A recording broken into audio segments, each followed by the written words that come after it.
Hello friends, मैं वीरू चौहान। संयम UPSC में आपका स्वागत है। आज की वीडियो जो अवैध तस्करी होती है उसके ऊपर है।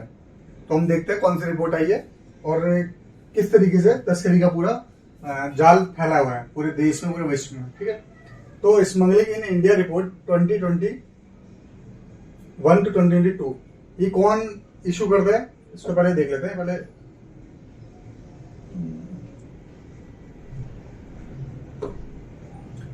ये इशू करता है भारतीय सीमा शुल्क और राजस्व खुफिया निदेशालय, जैसे डीआरआई कहते हैं, डायरेक्टोरेट ऑफ रेवेन्यू इंटेलिजेंस।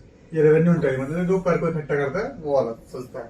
इससे प्रमुख तथ्य क्या है, सोना किस तरीके से इसने जो इसका ब्यूरो निकाला है, जो डेटा निकाला है डीआरआई ने, डायरेक्टोरेट ऑफ रेवेन्यू इंटेलिजेंस ने, जो खुफिया विभाग है उसने, सोना जो गोल्ड 2021-22 में, मतलब वित्त वर्ष की बात कर रहा हूँ, ये 21-22 का वित्त वर्ष है।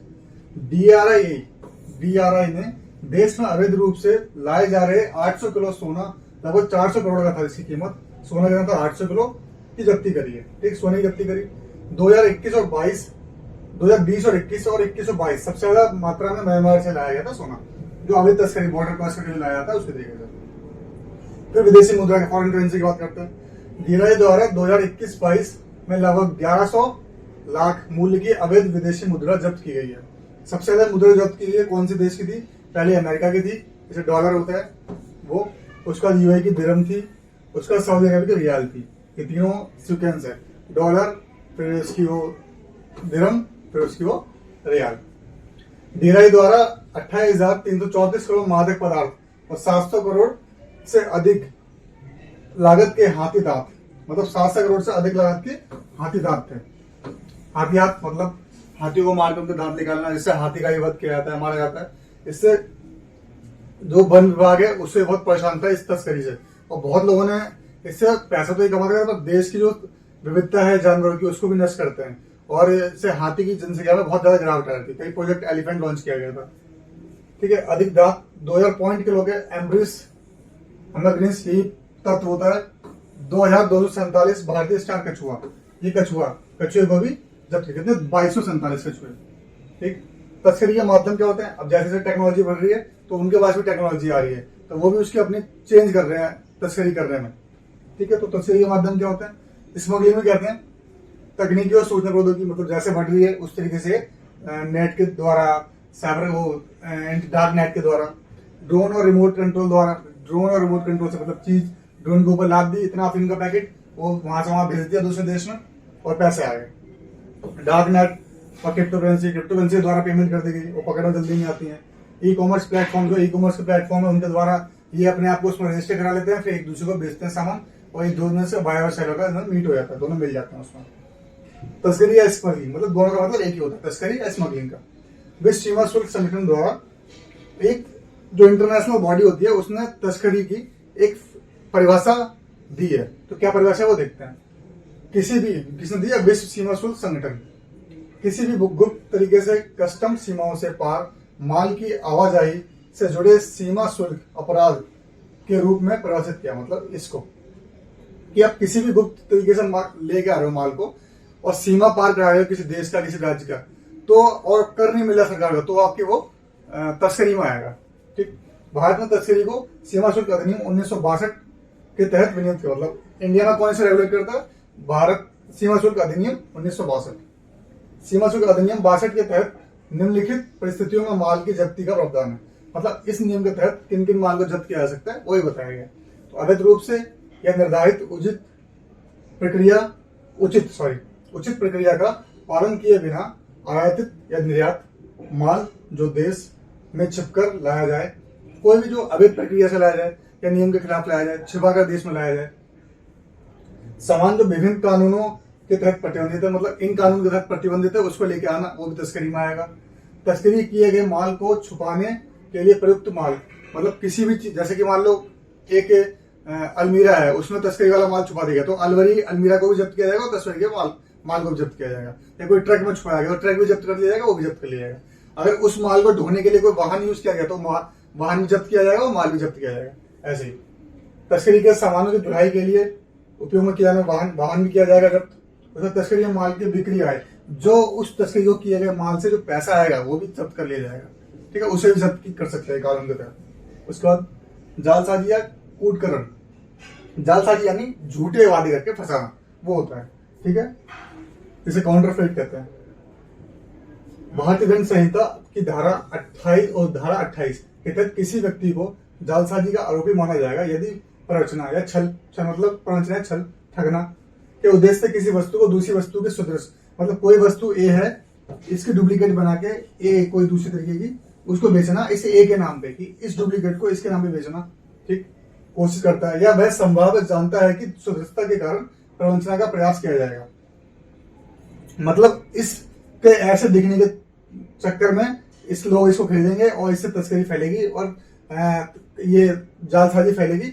इसको भी देखना पड़ेगा। अगर वो जानता है इंसान की ऐसे दिखने वाली चीज को बेचोगे जो बिल्कुल सेम टू सेम ऐसी लगती है पर वो रियल नहीं है, कॉपी है उसकी, या बेकार है या फिर प्रतिबंधित है, तो उसको भी जालसाजी में माना जाएगा। तस्करी एवं कूटकरण का प्रभाव, इससे प्रभाव क्या हुआ है? पकड़ो में फिक्की क्या करती है? रिपोर्ट जारी करती है। इससे मोबाइल फोन, तंबाकू उत्पाद और शराब सहित 5 प्रमुख उद्योगों में अवैध व्यापार के कारण वर्ष 19-20 में सरकार को कम कर प्राप्त होने के कारण लगभग 58,521 करोड़ का नुकसान हुआ है। इससे कितनी बड़ी जीडीपी में नुकसान है। और ये शिक्षा में लग सकता था, यही चीज स्वास्थ्य में लग सकती है, यही पैसा अगर ये कर मिले तो स्वास्थ्य में लग सकती है, रोड में लग सकती है, स्कूल में लग सकती है। ये इतना पैसा छोटा नहीं, बहुत मतलब कि 58,521 करोड़ रुपए वर्ष 19-20 में इन उद्योगों में अवैध बाजार का आकार लगभग 2,60,000 लाख करोड़ था। 2.6 लाख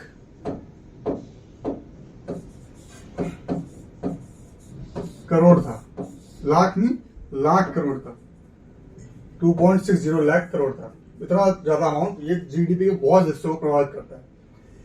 म्यांमार क्षेत्र में 2 प्रमुख केंद्रों स्वर्णिम अर्धचंद्र या गोल्डन क्रिसेंट कहते हैं इसे, इसमें अफगानिस्तान देश है, पाकिस्तान देश है, ईरान देश है तथा स्वर्णिम त्रिभुज या गोल्डन ट्रायंगल कहते हैं इसे, इसके बीच अवस्थित है। इंडिया जो है इन दोनों के बीच अवस्थित है, जो इससे मादक पदार्थों की तस्करी के लिए और भी संवेदनशील बनाती है। ये जो एरिया है जो मादक पदार्थ है उसकी तस्करी के लिए और संवेदनशील, मतलब बहुत इजीली यहाँ पे मादक पदार्थ लाए जा सकते हैं। सरकार ने क्या प्रयास किया है तस्करी को रोकने के लिए? MHA ministry of home affairs द्वारा 2016 में विभिन्न केंद्रीय और राज्य एजेंसियों के बीच समन्वय के लिए एनकोड नारकोटिक कोऑर्डिनेशन तंत्र बनाया गया। ठीक है, नार्को कोऑर्डिनेशन जो मतलब राज्य की नारकोटिक होती है एजेंसी और राष्ट्र की भी नारकोटिक होती है एजेंसी, दोनों को एक साथ इकट्ठा करने के लिए एनकोड करके एक तंत्र बनाया गया, इसे नार्को कोऑर्डिनेशन कहते हैं। राष्ट्रीय स्तर पर ड्रग जब्ती के लिए, अब जैसे ये तो दोनों के समन्वय के लिए हो गया, मतलब कोऑर्डिनेशन के लिए होगा। अब जो नेशनल लेवल पे कौन सी एजेंसी वो क्या करती है देखते हैं। राष्ट्रीय स्तर पर ड्रग जब्ती के लिए डिजिटीकरण मतलब डिजिटीकरण के लिए MHA द्वारा 2019 में जब्ती सूचना प्रबंधन प्रणाली सिम्स नामक एक ई पोर्टल चला गया। ई पोर्टल के द्वारा आप अपनी चीजों को देख सकते हैं, कौन कौन चीज जब्त की गई है, कौन कौन चीज इस लिस्ट में जारी है जिसको प्रतिबंधित किया गया है। इसे विभिन्न देशों के साथ 26 द्विपक्षीय समझौते देश ने और देशों के साथ 26 समझौते किए, द्विपक्षीय मतलब 2 देशों के 15 समझौते ज्ञापन मतलब दिए है अपने मेमोरेंडम और सुरक्षा सहयोग के जुड़े समझौते में हस्ताक्षर किए, मतलब सिग्नेचर ही बने हो, साइन किया वहां पे। ये सब तो दिया है इंडिया ने। अब देखते हैं कि गोल्डन क्रिसेंट और गोल्डन ट्रायंगल कौन कौन सी चीजें हैं। ठीक है, इनको देखते हैं। ये मैप है, ये रहा मैप। ठीक है, ये इजिली आ रहा होगा, साफ आ रहा होगा नोटेशन। ठीक है, ये रहा गोल्डन क्रिसेंट, इसे कहते हैं गोल्डन क्रिसेंट। ये रहा, इसमें ईरान, ये रहा, ये पार्ट ईरान का है, इसमें अफगानिस्तान, ये पार्ट अफगानिस्तान का है, ये रहा पाकिस्तान, ये रहा पाकिस्तान का पार्ट। ठीक है, अब ये रहा इंडिया, ये अफगानिस्तान, ईरान, ये सब टच है। यहां से आओगे तुम पाकिस्तान, फिर अफगानिस्तान, ईरान। ठीक, ये पार्ट है गोल्डन क्रिसेंट का। अब गोल्डन ट्रायंगल कौन सा है? ये देखो, म्यांमार ये रहा इंडिया से लगा हुआ, ये इंडिया बॉर्डर से लगा हुआ है, यहाँ से अरुणाचल प्रदेश सबसे। लाओस ये रहा यहाँ पे लगा हुआ है। ठीक, उसका वियतनाम ये रहा यहाँ पे, और इसमें थाईलैंड भी है। ठीक, ये रहा यहाँ पे, थाईलैंड देश हो गया, वियतनाम देश हो गया, लाओस हो गया, म्यांमार हो गया। ये चारों देश किस्मत है गोल्डन ट्रायंगल में।